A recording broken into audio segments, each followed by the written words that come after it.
Yang keempat, di awal surah Al-Isra, Allah memanggil Nabi Muhammad bukan lagi dengan namanya, bukan lagi dengan gelaran dan pangkatnya, tetapi hanya menyebut menggunakan manifestasi kalimah hamba. Subhanalladzi asra bi'abdihi. Dan kalimah ini diulangi buat kali yang kedua di awal surah Al-Kahfi pun menggunakan kalimah yang sama. Alhamdulillahilladzi anzala ala abdihi. Allah tidak menyebutkan dengan menggunakan nama Nabi. Alhamdulillahilladzi anzala ala Muhammad. Allah tidak menyebutkan pangkat level Nabi. Alhamdulillahilladzi anzala ala nabiyhi. Tidak. Alhamdulillahilladzi anzala ala rasulihi pun tidak. Tetapi kedua-duanya menggunakan kalimah hamba. Kerana kalimah hamba, gelaran hamba inilah yang paling tinggi di sisi Allah Subhanahu wa taala, untuk menyatakan rasa tawaduk, untuk menyatakan rasa kerendahan diri hati seorang hamba. Walau apapun namanya, walau apapun pangkat dan levelnya, sama ada diberikan oleh Allah sendiri maupun manusia yang berada di dalam lingkungan kita, hakikatnya akan tetap kembali sesiapapun, kita semua tetap adalah hamba Allah.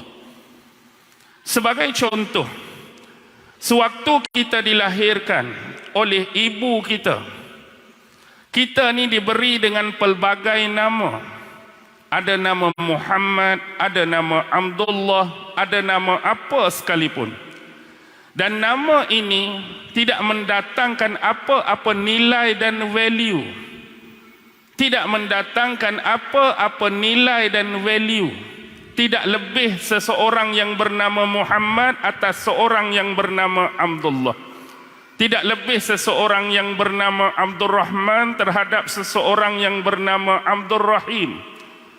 Tetapi hakikatnya nama apapun yang diberikan kepada kita, digelarkan kepada kita, kita semua adalah hamba Allah Subhanahu wa taala. Begitu juga dengan pangkat, level, kedudukan kita.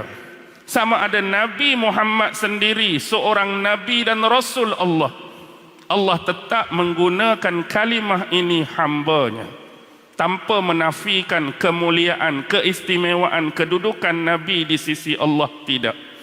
Begitu jugalah sewaktu kita berada di lapangan atau di lingkungan manusia hari ini.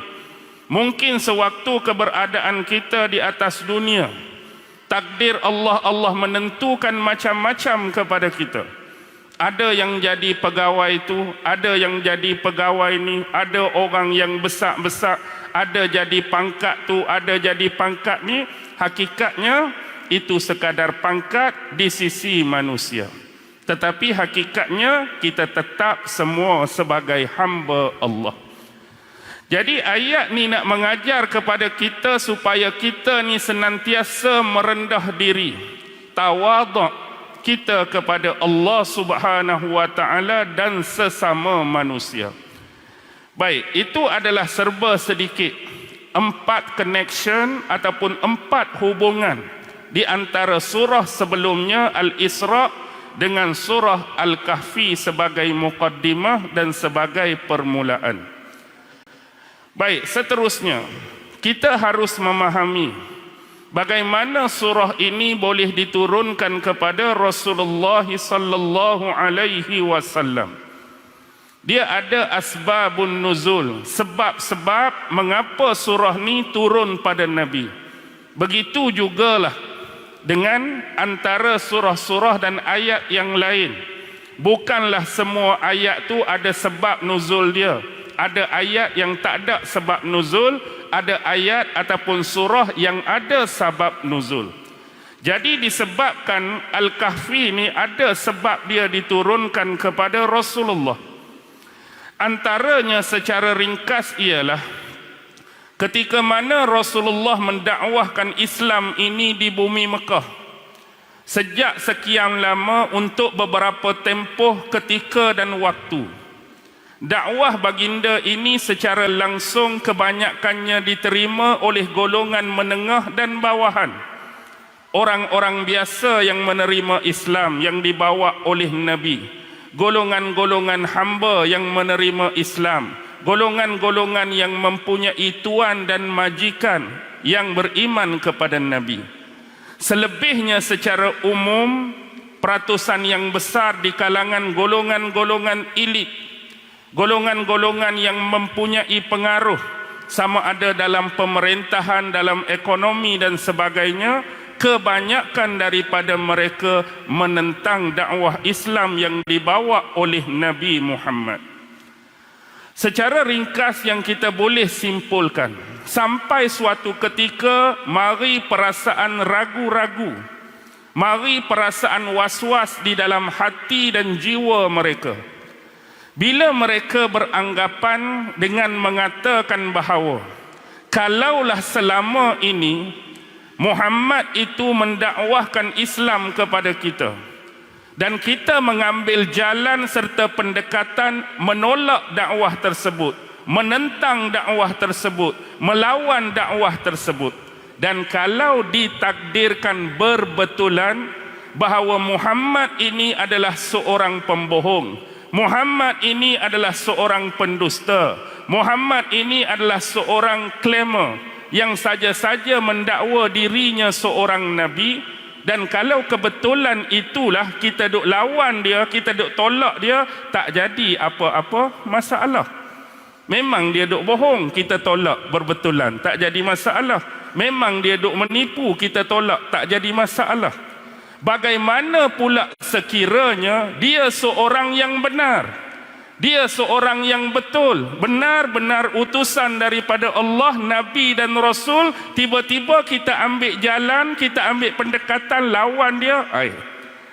Kalau orang Pahang cakap tak kenal sakit tak? Kau orang Pahang tak sebut gitu. Takut saya sebut gitu, orang Kelantan lah. Jadi tak kena banyak. Kalau kita menolak Muhammad dalam keadaan dia sungguh-sungguh betul, dia sungguh-sungguh benar. Jadi kepastian dia nak cari lagu mana, nak cari macam mana. Pemuka-pemuka Quraisy ini mereka cukup sinonim. Apabila mereka menghadapi isu-isu permasalahan dalam bentuk ini, terutama yang melibatkan agama dan akidah serta kepercayaan pegangan mereka, mereka lebih suka merujuk kepada robbai-robbai dan pendeta-pendeta Yahudi yang berada di Yasrib pada waktu itu. Kenapa mereka suka bertanyakan isu sebegini kepada mereka? Kerana mereka cukup memuliakan golongan-golongan agamawan walaupun dianggap pegangan Yahudi itu sendiri bertentangan dengan pegangan penyembahan berhala mereka. Poin dia cukup penting, iaitu kerana golongan Yahudi ini mempunyai sumber. Apa dia? Alkitab. Jadi macam depa nak lawan Nabi, tak ada pernah seorang Nabi dan Rasul pun turun pada mereka. Kalaulah kata sebelum ni dah ada Nabi yang pernah turun pada mereka, datang pada mereka dan kepada Nabi tersebut diturunkan kitab oleh Allah, pasti mereka tidak akan merujuk kepada robbai Yahudi. Sebab mereka dah ada manual, mereka dah ada petunjuk untuk membahaskan isu itu. Tetapi disebabkan di sini mereka zero dan sifar tentang kitab, maka mereka merujuk kepada golongan Yahudi. Kerana satu lagi golongan Yahudi sudah cukup terkenal dengan datangnya dan turunnya Nabi-Nabi dan Rasul di kalangan mereka, Bani Israel sebelum ini.